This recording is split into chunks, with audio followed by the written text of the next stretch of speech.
পরিচালকদের বিষয়ে শুধু না, ১৯ সংগঠনের বিষয়ে সিদ্ধান্ত এসেছে সবাই এখন তাদের স্ব সংগঠনের আইডি কার্ড প্রদর্শন করে তারা এই কেন্দ্রে ঢুকতে পারবে এবং তার আগে হচ্ছে যে স্ব সংগঠনগুলো তাদের সদস্যদের নামের তালিকা গোয়েন্দা সংস্থা এবং আইন শৃঙ্খলা বাহিনীর কাছে পৌঁছাতে হবে।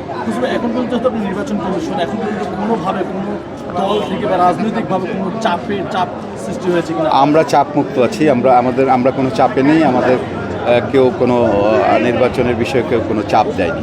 গণমাধ্যম কর্মীদের জন্য কী ধরনের গণমাধ্যম কর্মীদের বিষয়েও ওনাদের আইন শৃঙ্খলা বাহিনী এবং গোয়েন্দা বাহিনীদের সিদ্ধান্তই সেখানে চূড়ান্ত হয়েছে। আজকের মিটিংয়েও সেখানে তারা যে গাইডলাইন দিয়েছে সেখানে তথ্য মন্ত্রণালয় এবং হচ্ছে ডিএফপি সেখানে ওনরাই লেটেস্ট দুটা হচ্ছে সংবাদপত্র এবং চ্যানেলের লিস্ট দিয়েছে।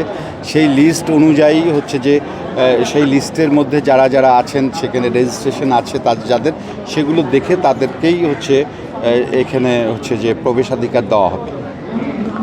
ঠিক আছে ওকে ভাই, আমার কেসির সাথে